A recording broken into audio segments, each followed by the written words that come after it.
ሰላም ጤና ይስጥልን ተመልካቾቻችን በኢትዮጵያ የፖለቲካዊ ለውጥ ከመጣ ነው 7 ዓመታት ተቆጥረዋል። በእነዚህ 7 የለውጥ ዓመታት የተገኙ ውጤቶች እንዴት ይቃኛሉ? በተለይም ለውጥ ፈላጊው ማህበረሰብ ያነሳቸው የነበሩ ማህበራዊ ኢኮኖሚያዊና ፖለቲካዊ ጥያቄዎች እንዴት መልስ ያገኙ ነው? የዛሬ እንግዳችን የብልጽግና ፓርቲ ምክትል ፕሬዝዳንትና የፓርቲው ዋና ጽህፈት ቤት ኃላፊ አቶ አደም ፋራ ናቸው። አብራችሁ እንድትቆዩ በአክብሮት እንጋብዛለን። አቶ አደም ፋራ ስለ ጊዜዎት እጅግ አድርጌ አመሰግናለሁ። እኔም አመሰግናለሁ። የቃለ ምልልሳችን ዋና ትኩረት በለውጡ የተከናወኑ ተግባራትና የተገኙ ውጤቶችን ይመለከታል። ነገር ግን ተመልካቾቻችን ጠቅላላ ግንዛቤ ይኖራቸው ዘንድ ከለውጡ በፊት ወደ ነበረው አገራዊ ሁኔታ እንመለስና የኢትዮጵያን የፖለቲካ ለውጥ እንዲመጣ ግፊት ያደረጉ ዋና ዋና ምክንያቶች ምንድን ነበሩ? ከ7 ዓመታት በፊት በሀገራችን ፖለቲካዊ ለውጥ እንዲመጣ ገፊ ምክንያቶች የነበሩ ጉዳዮችን ጠቅላላ ባለመልኩ ስናይ በሶስት ከፍለን ማየት እንችላለን። የመጀመሪያው የእኩልነትና ሌሎች ሰብአዊ መብቶች ጥሰት ነው። ከለውጡ በፊት ሰብአዊ መብቶች በከፍተኛ ደረጃ የሚጣሱበት፣ ኢሰብአዊ አያያዞች በስፋት የነበሩበት፣ ሕግና ስርዓትን ባልጠበቀ አኳኋን ዜጎች የሚታሰሩበት፣ ሀሳባቸውን በነጻነት በማራመዳቸው ብቻ ችግር የሚደርስበት፣ ለዜጎች እኩል የህግ ጥበቃ ማይደረግበት ሁኔታ ነበር። ከዚህ በተጨማሪም የብሔር ብሔረሰቦችና ህዝቦች የእኩልነት መብትም በተሟላ መልኩ ማይከበርበት ሁኔታ ነበር። በአጠቃላይ ህገ መንግስታዊ የሆነው ሰብአዊ መብቶች በአግባቡ ማይከበሩበት ሁኔታ ነበር። እነዚህ ጥሰቶች ህዝቡን ለቅሬታ ለምሬት የዳረጉበትና ለውጥ እንዲመጣ ህዝቡ እንዲገፋ ምክንያቱ የሆኑበት ሁኔታ ነበር። ሁለተኛው ከፍትሃዊነት ችግር ጋር የተያያዘ ነው። በሀገራችን ፍትሃዊ የሀብት ክፍፍል ከማረጋገጥ አኳያ ሰፊ ክፍተት ነበር። በተለይ እንደ ሀገር በነበረው ምዝበራ የተደራጀ ሌብነት ምክንያት ፕሮጀክቶች በአግባቡ ማይፈጸሙበት፣ ከፍተኛ የሆነ አድልኦ በአፈጻጸም ደረጃ የነበረበት ሁኔታ ነበር። በአጠቃላይ በኢኮኖሚ እንቅስቃሴ ሁሉንም ዜጎች ሁሉንም አካላት በአግባቡ ከማሳተፍ አኳያም ሰፊ ክፍተት ነበረ። እነዚህ ህዝቡ እንዲማረር እና ለውጥ እንዲመጣ እንዲገፋ አድርገውታል። ሶስተኛው ከዴሞክራሲ እጦት ጋር የተያያዘ ነው።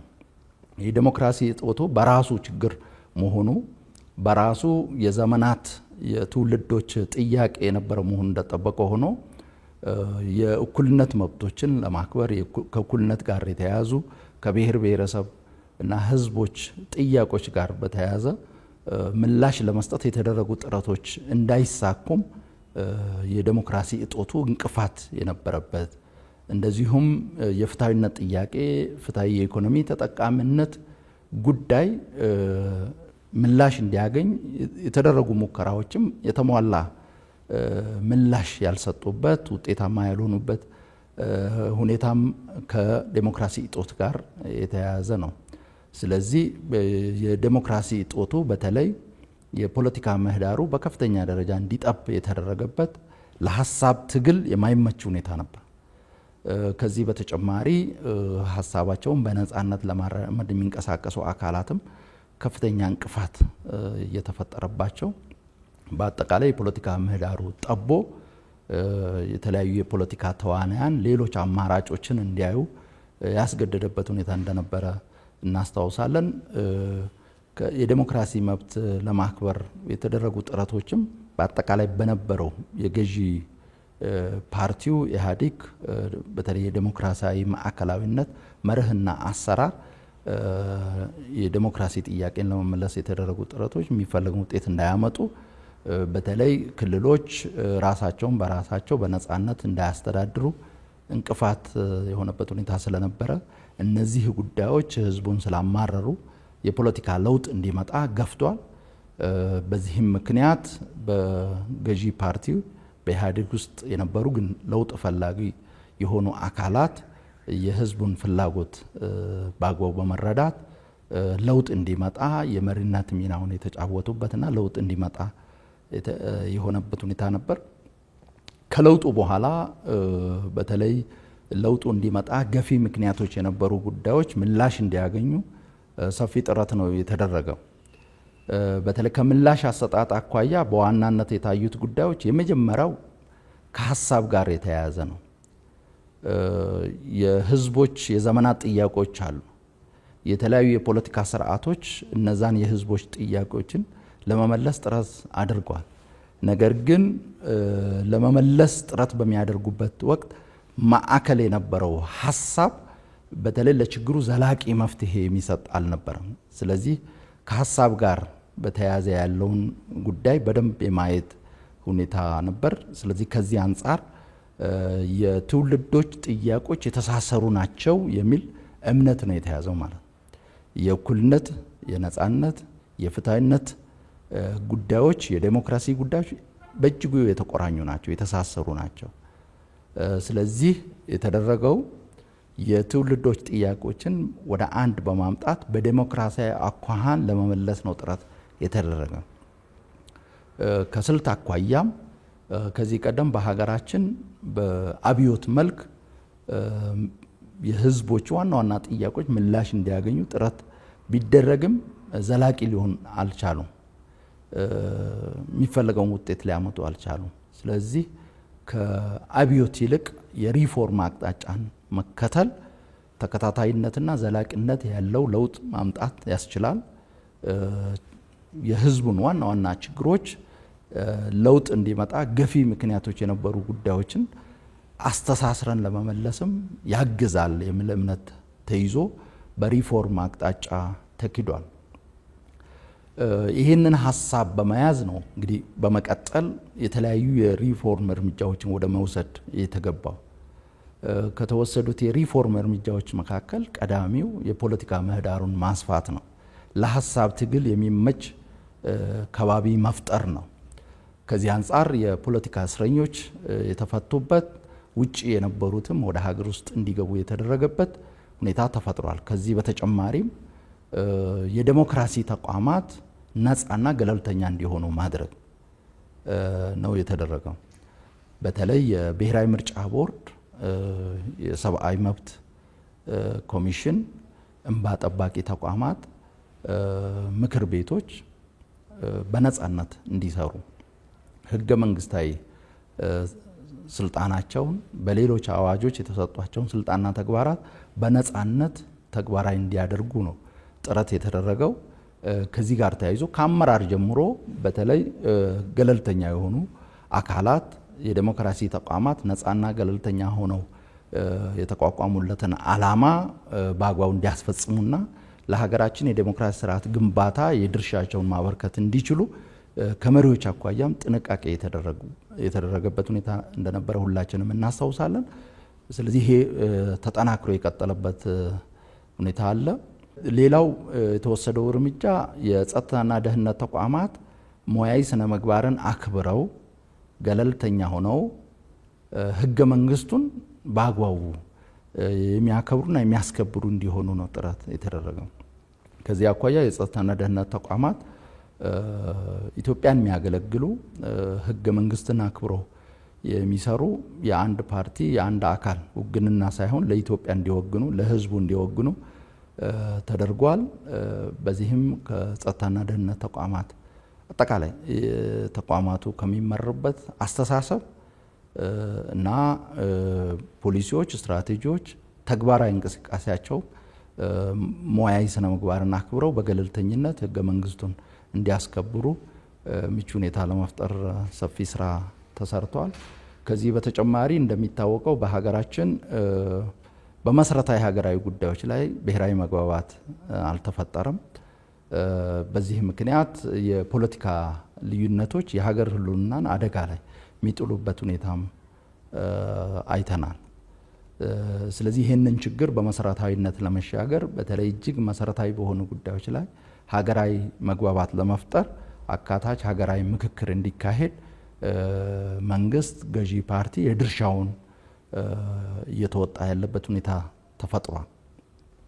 ከዚህ በተጨማሪም ነባር በደሎችን ለማረምም የሽግግር ፍትህ ስርዓት እንዲዘረጋ መንግስት የድርሻውን እየተወጣ ይገኛል። ከዚህ በተጨማሪ የፍትሃዊነት ችግሮችን ለመፍታትም ሰፋፊ እርምጃዎች ተወስዷል። በተለይ የጋራ ሀብቶች በግልጽነት ባለው መልኩ እንዲሰራጩ፣ ፍትሃዊ በሆነ መልኩ እንዲሰራጩ ግልጽ የሆነ የአሰራር ስርዓት ጭምር በማበጀት በተለይ የፌዴራል ተቋማት የሚሰሯቸው ስራዎች ግልጽና የህዝቦችን ፍትሃዊ ተጠቃሚነት የሚያረጋግጥ የተመጣጠነ እድገት ለማረጋገጥ የሚያስችል ሊሆን ይገባል በሚል የፍትሃዊነት ጥያቄን አድሬስ ለማድረግ ሰፋፊ እርምጃዎች ተወስደዋል። ከዚህ አኳያ የህግ የተቋም ማሻሻያ ስራዎች ተሰርተዋል። ከፖለቲካ አኳያም በተለይ ጠንካራና ቅቡልነት ያለው ሀገረ መንግስት ለመገንባት ሁሉንም ዜጎች ያሳተፈ እንቅስቃሴ ማድረግ ያስፈልጋል። ሀገር ለመምራት የሚያስብ አካል ሁሉንም ኢትዮጵያውያን ያለምንም ልዩነት ማቀፍ መቻል አለበት። በሀገር ግንባታ ላይ የድርሻቸውን እንዲያበረክቱ ማድረግ መቻል አለበት በሚል የብልጽግና ፓርቲ ተመስርቶ የመሪነት ኃላፊነቱን እየተወጣ ይገኛል። ስለዚህ እነዚህ እርምጃዎች ከፍተኛ ውጤት አምጥተዋል። ሌላው በተለይ የለውጡን ገፊ ምክንያቶች በአግባቡ የተሟላ ምላሽ እንዲያገኙ የሚደረገው ጥረት ዘላቂነት ሊኖረው ይገባል። ከዚህ አኳያ ዋናው ጉዳይ የባህል ለውጥ ማምጣት ነው። አዲስ አስተሳሰብ ተይዟል። መሰረት የሚጥሉ እርምጃዎች ተወስዷል። እነዚህ በጅምር እንዳይቀሩ ዘላቂነት እንዲኖራቸው በተለይ የባህል ለውጥ ማምጣት፣ የአስተሳሰብ ለውጥ የሚያመጡ ስራዎችን መስራት እጅግ በጣም ወሳኝ ነው። ይህን ማድረግ በተለይ ከለውጡ ጋር ተያይዞ የገጠሙን ፈተናዎች ለመቋቋም ለመሻገር ያግዛል። ለምሳሌ ለውጡን ከፈተኑት ጉዳዮች መካከል አንደኛው ነባሩ የፖለቲካ ባህል ነው። ነባሩ የፖለቲካ ባህል ከንግግር ይልቅ በኃይል ፍላጎትን ማሳካትን መሰረት ያደረገ ነው። ለኮምፕሮማይዝ የማይመች ሁኔታ እንደነበረ እናውቃለን። ስለዚህ ይህንን ሁኔታ መቀየር ያስፈልጋል። የለውጡን መንግስት ከፈተኑ ጉዳዮችም መካከል አንዱና ዋነኛው ይሄ ነው ማለት ነው። ሁሉንም ጠቅልሎ የመውሰድ በትብብር የሀገርና የህዝብን ጥቅም ማዕከል አድርጎ ከመንቀሳቀስ አኳያ ራስን ብቻ ወይ የሆነ አካባቢ የሆነ አካልን ብቻ ማዕከል አድርጎ የመንቀሳቀስ የመጠፋፋት አቅጣጫን የመከተል ሁኔታ ነበር። ስለዚህ ይህንን መቋቋም የሚቻለው የአስተሳሰብ ለውጥ ማምጣት ሲቻል የለውጡን ዘላቂነት የሚያረጋግጥ የለውጡን ውጤቶች ቀጣይነት የሚያረጋግጥ የባህል ለውጥ የልምምድ ለውጥ ማምጣት ሲቻል ነው። ለዚህ ደግሞ የተቋም ግንባታ እጅግ በጣም ወሳኝ ነው የሚል እምነት ይዘናል። ስለዚህ ከዚህ አኳያ የባህል ለውጥ የሚያመጡ የተቋም ግንባታ ስራን የሚያጠናክሩ ስራዎች በስፋት ሲሰሩ ቆይተዋል። ሌላው ለውጡን የገጠመው ፈተና ከአዲሱ ዘመን ጋር የመጡ አዳዲስ ጉዳዮች ናቸው። በተለይ የድህረ እውነት ዘመን ላይ ነው የምንገኘው። እውነት ሀቅ በከፍተኛ ደረጃ የሚፈተንበት ዘመን ላይ ነው የምንገኘው። ስሜት ኮርኳሪ የሆኑ ጉዳዮች በስፋት የሚናፈሱበት ለዛ የሚመች አውድ የተፈጠረበት ሁኔታ ስላለ ይህንን ታሳቢ አድርጎ የለውጡን ገፊ ምክንያቶች በተሟላ መልኩ መልሶ እስካሁን የተገኙ ውጤቶችን ማስጠብቆ ለመሄድ የባህል የአስተሳሰብ ለውጥ አዲሱን ዘመን የዋጀ እንቅስቃሴ ማድረግ፣ ለዚህ ደግሞ ጠንካራ ተቋማትን መፍጠር ያስፈልጋል። እዚህም ላይ ሰፊ ስራ ሲሰራ ቆይቷል። ስለዚህ በአጠቃላይ አዲሱን እሳቤ አዲሱን ሀሳብ መሰረት ያደረገ ጅምር ውጤቶችን ቀጣይነት እንዲኖራቸው የሚያደርግ የኢትዮጵያ ሕዝብ የትውልዶች ጥያቄዎችን በተሳሰረ መልኩ በዘላቂነት ለመፍታት የሚያስችሉ የባህል ለውጥ የተቋም ግንባታ ስራዎች በስፋት ተሰርቷል። ጥሩ ውጤቶች ተገኝቷል። በቀጣይም እነዚህን አጠናክሮ መቀጠል ያስፈልጋል። እንግዲህ ሀገራዊ ለውጥን ተከትሎ በኢትዮጵያ ፖለቲካ ምህዳር ከተፈጠሩ አበይት ክስተቶች አንዱ የብልጽግና ፓርቲ መመስረት ነው። የፓርቲው መመስረት የኢትዮጵያን የፖለቲካ አየር እንዴት እየቀየረው ይገኛል? በኢትዮጵያ ፖለቲካ ምህዳር የብልጽግና መመስረት ትልቅ ጉዳይ ነው ይዞ የመጣው ትልቅ ክስተት ነው የምንለው በዋናነት ብልጽግና 3 ጉዳዮችን ይዞ ስለቀረበ ነው። የመጀመሪያው የብልጽግና ፓርቲ የኢትዮጵያ ህዝቦችን ትስስር በሚገባ የተረዳ የኢትዮጵያ ህዝቦች ችግሮች እጅግ የተሳሰሩ መሆናቸው በአግባቡ የተረዳ እና ለነዚህ ችግሮች ሁለንተናዊ መፍትሄ ለመስጠት የሚንቀሳቀስ ፓርቲ በመሆኑ ነው። በሀገራችን የተለያዩ አካላት የፖለቲካ እንቅስቃሴን ያደርጋሉ። አንዳንዶች የአካባቢ ጉዳይን ይዘው ይንቀሳቀሳሉ፣ አንዳንዶች ደግሞ ሀገርን ለመምራት ፍላጎት ኖራቸው ይንቀሳቀሳሉ። በእነዚህ አካላት ላይ የሚስተዋለው ትልቁ ችግር ኢትዮጵያን በአግባቡ ያለመረዳት ነው። የኢትዮጵያ ህዝቦች ያላቸው ማህበራዊ፣ ኢኮኖሚያዊ፣ ታሪካዊ፣ ፖለቲካዊ ትስስርን በሚገባ ያለመረዳት ነው። በቁንጽል እይታ የአንድን ብሔር፣ የአንድን አካባቢ፣ አንድን ጉዳይ ብቻ ይዞ የሚሄድ አዝማሚያ ነው የሚታይባቸው። በሌላ በኩል የኢትዮጵያ ህዝቦች ችግሮችን ወይም አንድን ማህበረሰብ ችግርን ሲተነትኑ ያ ችግር ከሌሎች ችግሮች ጋር ያለውን ትስስር የአንድ ማህበረሰብ ችግር ከሌላው ማህበረሰብ ጋር ችግር ጋር ያለውን ትስስር ቁርኝት በአግባቡ ያለማየት ሁኔታ ነው የሚታይባቸው። ከዚህ በተጨማሪ ወደ መፍትሄውም ሲሄዱ በቁንጽል እይታ ቁንጽል መፍትሄ ለመስጠት ነው ጥረት የሚያደርጉት። የብልጽግና ፓርቲ ይህንን ችግር የተሻገረ ፓርቲ ነው። የብልጽግና ፓርቲ የኢትዮጵያ ህዝቦች እጅግ በጣም የተሳሰሩ ከሚለያዩአቸው ጉዳዮች ይልቅ አንድ የሚያደርጓቸው ጉዳዮች የሚበዙበት የአንዱን ችግር ለመፍታት ጥረት ስናደርግ የሌላውንም ከግምት ውስጥ ማስገባት የሚጠይቅ ካልሆነ የአንድን ማህበረሰብ የአንድን አካባቢ ችግር ለመፍታት ምን ወስደው የመፍትሄ እርምጃ ዘላቂ መፍትሄ ማይሰጥበት ሁኔታ እንዳለ በትክክል ያምናል። ስለዚህ የህዝቦች ትስስርን የችግሮች ትስስርን ከግምት ውስጥ በማስገባት ወደ መፍትሄው ሲመጣም ሁለንተናዊ መፍትሄ ዘላቂ መፍትሄ ሊሰጥ የሚችል አቅጣጫ መከተል አለብኝ ብሎ ነው የሚያምነው። ስለዚህ አንዱ መሰረታዊ ይዞ የመጣው ጉዳይ ይሄ ነው ማለት ነው። ስለዚህ የኢትዮጵያን ሁኔታ በትክክል ለመረዳት ጥረት አድርጓል። የኢትዮጵያ ህዝቦች ትስስርን በሚገባ ለመረዳት ጥረት አድርጓል። በችግር ትንተናው ችግሮቹ የተሳሰሩ መሆናቸውን በደንብ ከግምት ውስጥ አስገብቷል። የእኩልነት መብት ያለ ነጻነት መብት በተሟላ መልኩ ሊመለስ እንደማይችል፣ የፍትሃዊነት መብት ያለ ዴሞክራሲያዊ መብት በተሟላ መልኩ ሊመለስ እንደማይችል፣ የእኩልነት፣ የነጻነት፣ የፍትሃዊነት፣ የዴሞክራሲ ጥያቄዎች እጅግ በጣም የተሳሰሩ መሆናቸው ስለዚህ ስንተነትንም አስተሳስረን ማየት እንዳለብን ከግምት ውስጥ አስገብቶ ፕሮግራሙን የቀረጸ ፓርቲ ነው። ወደ መፍትሄውም ሲመጣ ሁሉንም ከግምት ውስጥ ያስገባ አንዱን ለመፍታት ጥረት ስናደርግ ከሌላው ጋር ያለውን ትስስር በሌላው ላይ የሚፈጥረውን ተጽዕኖ በደንብ ከግምት ውስጥ ባስገባ መልኩ የሚንቀሳቀስ የአንድን ብሔር፣ የአንድን አካባቢ፣ የአንድን ማህበረሰብ ችግር ለመፍታት ሳይሆን የሁሉንም ማህበረሰብ አጠቃላይ የሁሉንም ኢትዮጵያውያን የኢትዮጵያን ችግሮች በተሟላ መልኩ ለመፍታት ጥረት የሚያደርግ ነው። ስለዚህ ከሌሎቹ ይሄ ለየት የሚያደርገው ነው። በኢትዮጵያ ፖለቲካ ምህዳርም አዲስ ይዞ የመጣው ጉዳይ መሰረታዊ ጉዳይ ይሄ ነው።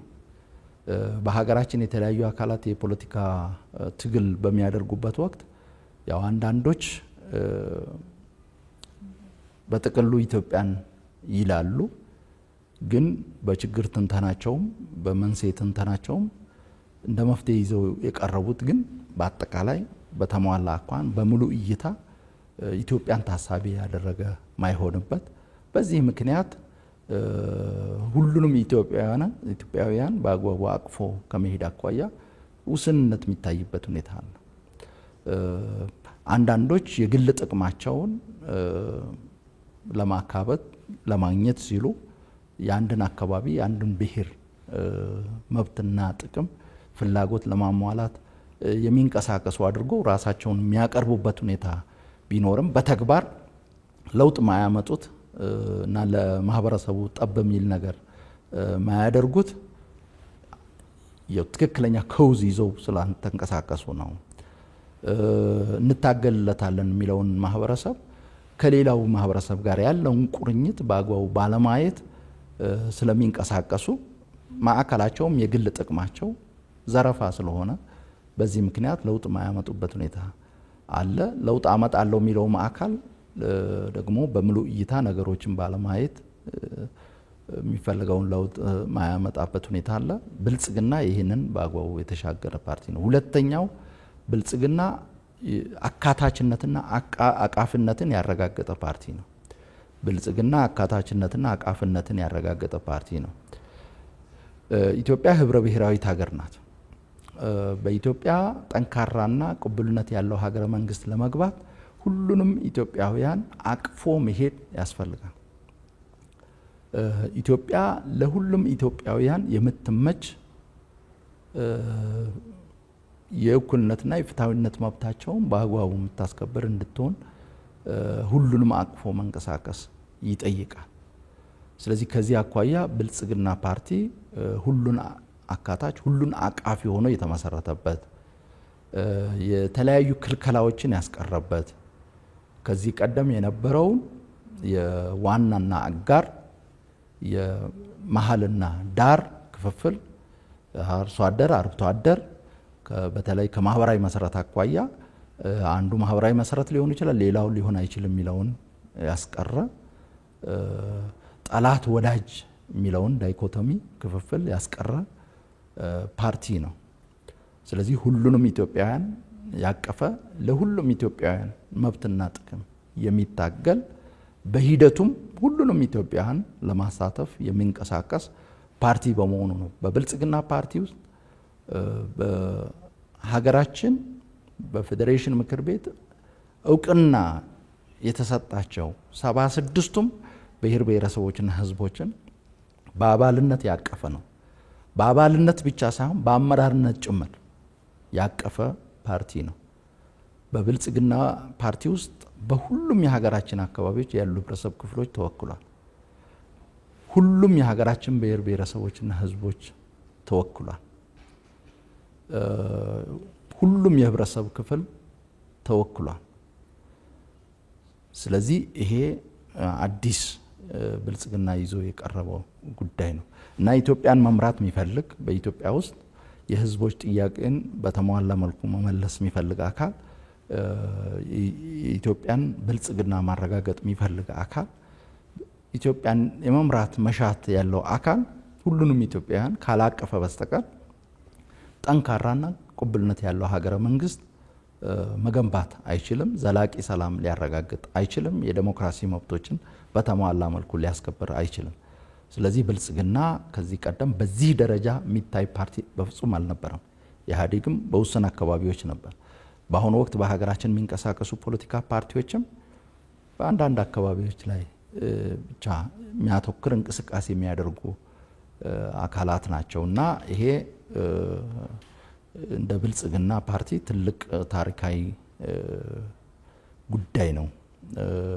ለኢትዮጵያ ፖለቲካ ታሪክ አዲስ ነገር ይዞ የቀረበበት ሁኔታ እንዳለ ማየት የሚቻልበት ነው።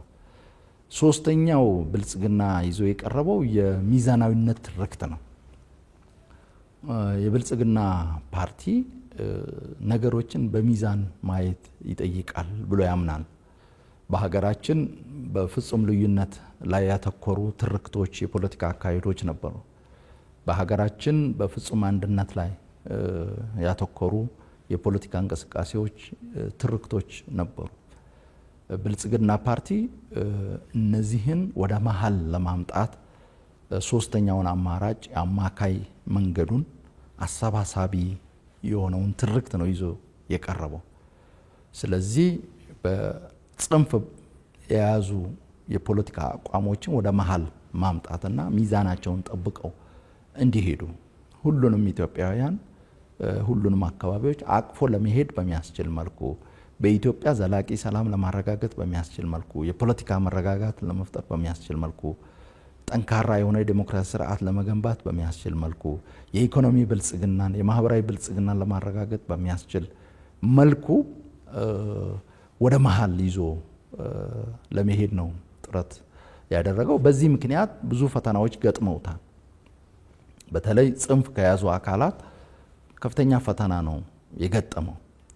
ሚዛናዊ አካሄድን የሚከተል በመሆኑ በአንዳንድ እንቅስቃሴዎቹ ወደ አንድነት ያደላ ነው የማለት በአንዳንድ እንቅስቃሴዎቹ ወደ ልዩነት ያደላ ነው የማለት አዝማሚያዎችም ይታያሉ።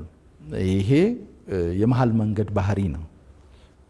ጽንፍ የያዙ ጉዳዮችን ወደ መሃል አምጥቶ ሁሉንም ይዞ አቅፎ ለመሄድ በሚያደርገው ጥረት ይሄ ችግር እንደሚገጥመው እሙን ነው። ለዚህም ዝግጁ ሆኖ ትግል እያደረገ ይገኛል። ብልጽግና ፓርቲ በብሔር ማንነትና በሀገራዊ ማንነት መካከል ሚዛን ጠብቆ ነው ለመሄድ ጥረት የሚያደርገው። ይሄ ሌላው የሚዛናዊነት ትርክቱ መገለጫ ነው።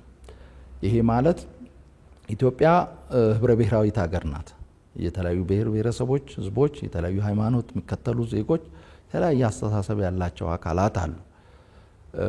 በሌላ በኩል ደግሞ የጋራ ሀገር አለች። ቅድም እንዳነሳሁት ህዝቦች በከፍተኛ ደረጃ የተሳሰሩ ናቸው፣ የተቆራኙ ናቸው፣ ተጋብተው ተዋልደው የሚኖሩ ናቸው። ለመለያየት የሚያስቸግር ሁኔታ ነው ያለው። ስለዚህ የብሔሮች ብሔረሰቦችና ህዝቦች ባህል፣ ቋንቋ የማክበር መብታቸውን የማክበር ጉዳይ ራስን በራስ የማስተዳደር መብታቸውን የማረጋገጥ ጉዳይ እንደተጠበቀ ሆኖ በሚያስተሳስሩን ጉዳዮች ላይ በማተኮር የጋራ ነገ ለመፍጠር ለሁላችንም የምትመች ኢትዮጵያን ለመፍጠር ደግሞ መስራት መቻል አለብን። ስለዚህ በሚያስተሳስሩን ጉዳዮች ላይ ትኩረት ማድረግ መቻል አለብን በሚለው በሁለቱ መካከል በብሔር ማንነትና በሀገራዊ ማንነት መካከል ሚዛን ጠብቀን መሄድ አለብን ብሎ ስለሚያምን ነው። በሌላ በኩል በግለሰብ መብትና በቡድን መብት መካከል እንደዚሁ ሚዛን መጠበቅ መቻል አለብን።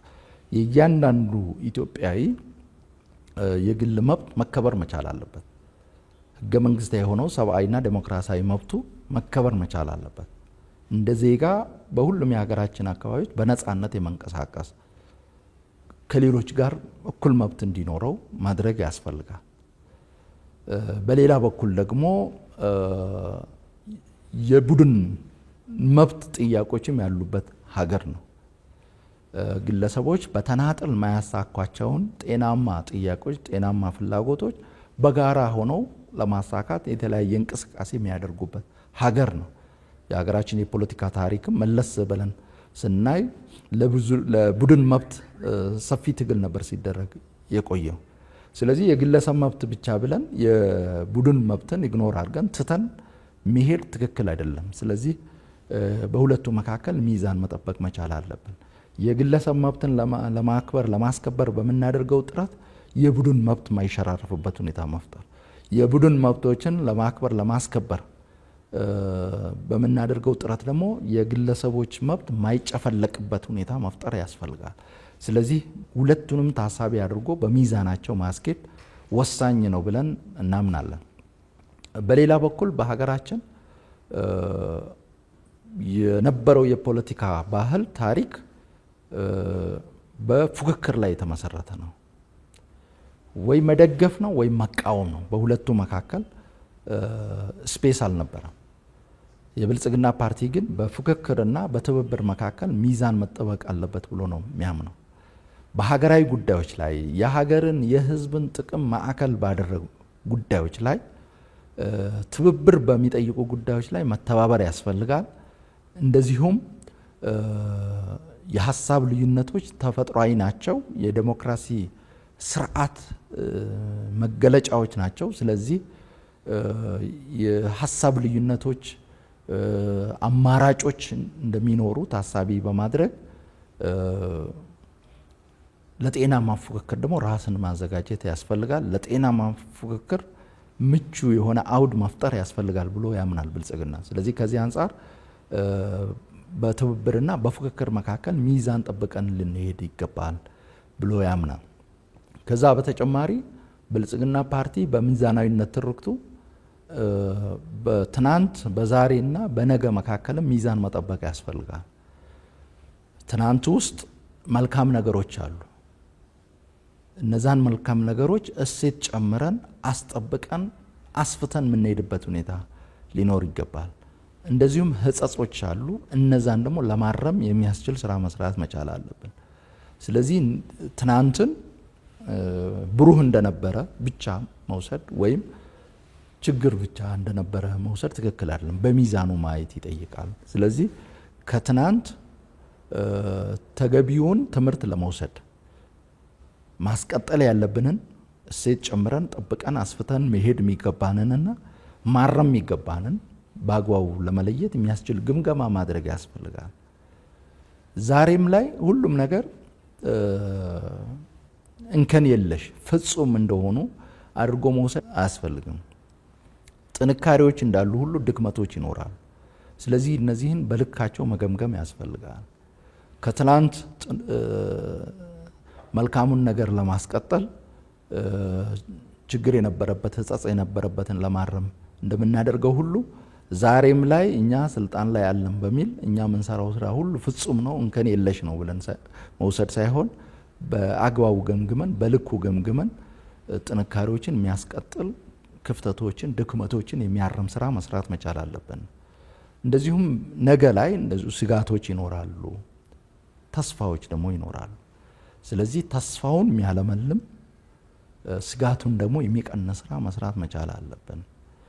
የሶስቱን ደግሞ ቅብብሎሽ በሚዛናቸው ማየት ያስፈልጋል። ስለዚህ ትላንት ላይ መቸከል አያስፈልግም።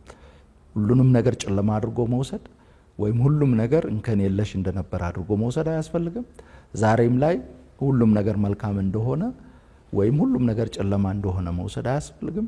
ነገን ደግሞ ተስፋም እንዳለ ስጋትም እንዳለ ግን በጥረታችን ስጋቱን ምንቀንስበት ተስፋውን ምናለመልምበት ሁኔታ እንደሚኖር ማየት ያስፈልጋል። በእነዚህ ጉዳዮች ላይ ሚዛን መጠበቅ ወሳኝ ነው ብሎ ያምናል ብልጽግና። ስለዚህ ሶስተኛው ይዞ የቀረበው ነገሮችን በሚዛን ማየት የሚዛናዊነት ትርክት ነው ማለት። ስለዚህ እነዚህን መነሻ በማድረግ ነው ትግል እያደረገ ያለው። ውጤትም ተገኝቷል። ያንን በቀጣይ አጠናክሮ መቀጠል ያስፈልጋል። በስድስተኛው ሀገራዊ ምርጫ የብልጽግና ፓርቲ በአብላጫ ድምጽ እንዳሸነፈ ይታወሳል። ነገር ግን በመንግስት ምስረታ ወቅት ሌሎች ተፎካካሪ ፖለቲካ ፓርቲ አባላትንም እንዳሳተፈ ይታወሳል። ይህ ለኢትዮጵያ ምን ጥቅም አስገኝቷል?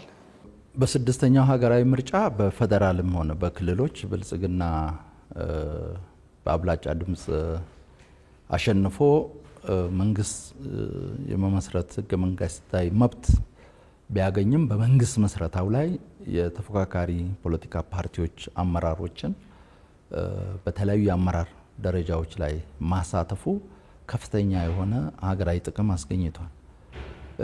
የተፎካካሪ ፖለቲካ ፓርቲ አመራሮችን በተለያየ ኃላፊነት ደረጃ ላይ ማሳተፍ ያስገኟቸውን ጥቅሞች በሶስት ጠቅልለን ማየት እንችላለን። የመጀመሪያው የተፎካካሪ ፖለቲካ ፓርቲዎችን በመንግስት መስረታ ሂደት ላይ ማሳተፍ፣ በተለያዩ መንግስታዊ ኃላፊነቶች ላይ ማሳተፍ በሀገራችን የትብብር ባህል እንዲዳብር ትልቅ አስተዋጽኦ አበርክቷል። ብልጽግና ፓርቲ ለኢትዮጵያ ብቸኛ ወኪል ብቸኛ አማራጭ አድርጎ ራሱን አይመለከትም። የኢትዮጵያን ሁኔታ ለመረዳት የኢትዮጵያን ህዝቦች ችግሮች አስተሳስሮ ለመረዳት ሁለንተናዊ መፍትሄ ለመስጠት የሚያስችል አቅጣጫን በመከተል ፕሮግራሙን ቀርጿል። ትግል እያደረገ ነው። በስድስተኛ ሀገራዊ ምርጫም ለህዝብ ማኒፌስቶውን አቅርቦ የህዝብ ይሁንታን አግኝቶ መንግስት መስርቷል። ነገር ግን ለኛ ያልታየን ነገር ካለ እኛ ካየነው አቅጣጫ ይልቅ ለኢትዮጵያ የሚጠቅም አቅጣጫ የሚያይ አካል ካለ እኛ ኦፕን ማይንድድ ነን።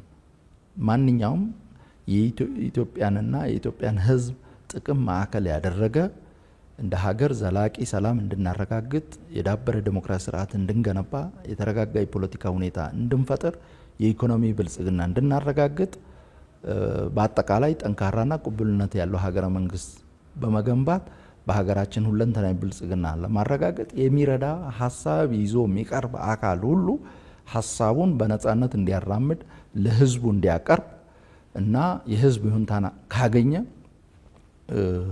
ኢትዮጵያን የመምራት እድል እንዲኖረው የሚፈቅድ በመድበለ ፓርቲ ስርዓት ላይ ጽኑ እምነት ያለው ፓርቲ ነው። ከዛም ባሻገር አንድ ፓርቲ አብላጫ ድምጽ አግኝቶ ብቻውን ሀገር መምራት ማይችልበት ሁኔታ ከተፈጠረ ነው በጋራ ተባብሮ ሀገርን መምራት በጋራ ሀገርን መምራትም ይቻላል ብሎ ያምናል ማለት ነው። ስለዚህ እንደዚህ አይነት ልምምድ ከዚህ ቀደም ስላልነበረ ያንን ልምምድ ለማምጣትም ወሳኝ እርምጃዎች መወሰድ አለባቸው ብሎ ያምናል። ከነዚህ መካከል የተፎካካሪ ፖለቲካ ፓርቲ አመራሮችን በተለያየ ኃላፊነት ደረጃ ላይ ማሳተፍ። ስለዚህ ይሄ የትብብር ባህል እንዲዳበር የሀገርን የህዝብን ጥቅም ዘላቂ የህዝቦች ፍላጎትን ማዕከል ባደረገ መልኩ ተባብሮ ለመስራት የሚያስችል ሁኔታ እንዲፈጠር ሁሉም ባለው አቅም ባለው ልምድ ሀገሩን እንዲያገለግል ምቹ ሁኔታ ለመፍጠር ወደፊት ምናልባት ከፈርስት ፓስት ዘ ፖስት ስርዓት ወደ ፕሮፖርሽናል ሪፕሬዘንቴሽን ወደ ተመጣጣኝ ውክልና ስርዓት የምንሸጋገር ከሆነ በጋራ መንግስት የመመስረት በመንግስት መዋቅር ውስጥ በጋራ የመስራት ሁኔታ ይመጣል። ያ ደግሞ ከወዲሁ ልምምድ ስለሚያስፈልግ ያንን ልምምድ ለማምጣት ያንን ባህል ለማምጣት የተለያየ ሐሳብ ያላቸው የተለያየ አማራጭ ይዘው የቀረቡ አካላት የተለያዩ ፖለቲካ ፓርቲዎች በጋራ ጉዳዮች ላይ በሀገራዊ ጉዳዮች ላይ በትብብር የሚሰሩበትን ሁኔታ ለመፍጠር እንደዚህ አይነት እርምጃዎች ወሳኝ ናቸው ብለን ስላመን ከዚህ አንፃር ከፌደራል ጀምሮ እስከ ወረዳ ድረስ የተፎካካሪ ፖለቲካ ፓርቲ አመራሮችን በተለያየ ኃላፊነት ደረጃ ያሳተፍንበት ይሄም የትብብር ባህል እንዲያድግ ትልቅ አስተዋጽኦ ያበረከተ የሚገኝበት ሁኔታ አለ። ያንን በቀጣይ አጠናክረን እንቀጥላለን። ሁለተኛው የተገኘው ፋይዳ በተለይ በፖሊሲ አወጣት ሂደት በእቅዶች ዝግጅት እና በውሳኔ አሰጣጥ ሂደት የተሻለ ነገር ለሀገር ለህዝብ የሚጠቅም ፖሊሲ እንዲወጣ ውሳኔ እንዲወሰን እቅድ እንዲታቀድ ትልቅ አስተዋጽኦ አበርክቷል። ለዚህ መነሻው ነገሮችን በተለያየ ፐርስፔክቲቭ የሚያዩ አካላት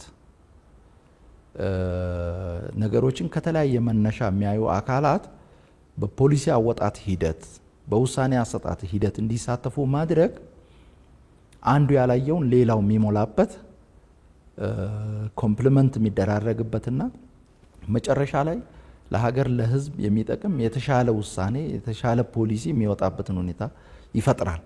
ስለዚህ ከዚህ አንፃርም የተለያዩ የተፎካካሪ ፖለቲካ ፓርቲ አመራሮችን ማሳተፋችን በእያንዳንዱ እርከን የሚደረጉ ውይይቶች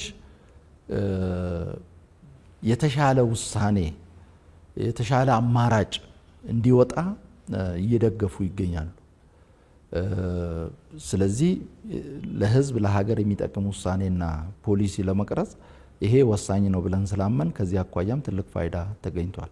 ሶስተኛው ፋይዳ የተፎካካሪ ፖለቲካ ፓርቲዎች ተቋም የመምራት ልምድ እንዲያዳብሩ ረድቷል። የተፎካካሪ ፖለቲካ ፓርቲዎች በገባቸው ልክ ለሀገር ይጠቅማል የሚሉትን ሐሳብ ይዘው ሊቀርቡ ይችላሉ። ያንን ሐሳብ ይዘው ሲቀርቡ ምናልባት የሀገራችንን ሁኔታ የተቋማትን ሁኔታ ያ ሐሳብ ሊተገበር የሚችል መሆኑና የሚፈለገው ውጤት የሚያመጣ መሆኑን በአግባቡ ከግምት ውስጥ ላይ ያስገቡ ይችላሉ። ስለዚህ የተፎካካሪ ፖለቲካ ፓርቲ አመራሮችን በተለያዩ እርከኖች በአመራርነት ማሳተፋችን ልምድ እንዲያገኙ ረድቷል። ተቋም እንዴት ነው የሚመራው?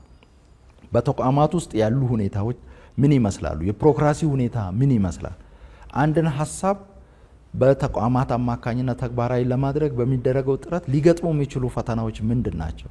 እነዛን ፈተናዎች ለመሻገር ደግሞ ምን ማድረግ አለብን የሚለውን በተመለከተ ልምድ እንዲቀስሙ ረድቷል። ያ ደግሞ በቀጣይ የተሻለ አማራጭ ይዘው እንዲቀርቡ ራሳቸውን ሀገርን ለመምራት ተቋማትን ለመምራት እንዲያዘጋጁ እና ይሄም የመድበለ ፓርቲ ስርዓቱን የሚያጠናክርበት ጤናማ የሆኑ የፖለቲካ ፓርቲዎች እንዲበራከቱ ምቹ ሁኔታ የሚፈጥርበት ሁኔታ አለ። በልምድ እጦት እና በሮንግ አሰምሽን አማራጮችን ይዘው የሚሄዱበት ሁኔታ ካለ ያው ህዝቡም መራጩም አካል ያ ሐሳብ ምን ያህል ፊዚብል ነው፣ ምን ያህል ሊተገበር ይችላል፣ ምን ያህል የኛን ችግር ሊፈታ ይችላል፣ ምን ያህል የኛን ኑሮ ሊያሻሽል ይችላል፣ ምን ያህል ለተቋም ለስርዓት ግንባታ አስተዋጽኦ ሊያበረክት ይችላል የሚለውን በአግባቡ ስለሚመዝን የመንግስት ሰራተኛውም ሲመርጥ ያንን ጭምር ከግምት ስለሚያስገባ ሌላውም በዛ ልክ የሚረዳውም ያንን ከግምት ውስጥ ስለሚያስገባ ብዙ ጊዜ ፊዚብል ያልሆኑ ተግባራዊ ሊሆኑ የማይችሉ አካላት ያለውን ተግባራዊ እውነታ ያለውን ነባራዊና ህሊናዊ ሁኔታ ከግምት ውስጥ ያላስገቡ አማራጮች በኢትዮጵያ ህዝብ ዘንድ ተቀባይነት ማያገኙበት አንዱ ምክንያት እሱ ስለሆነ ያንንም ችግር በሚቀርፍ መልኩ ልምድ እንዲያገኙ እድል በሚሰጥ መልኩ ሁኔታዎች ስለተመቻቹ ለነሱም ትልቅ ፋይዳ አስገኝቷል ብለን እናምናለን። ስለዚህ እነዚህ ፋይዳዎች ስለተገኙ በቀጣይ ማጠናከርን መንቀጥልበት ሁኔታ ይኖራል።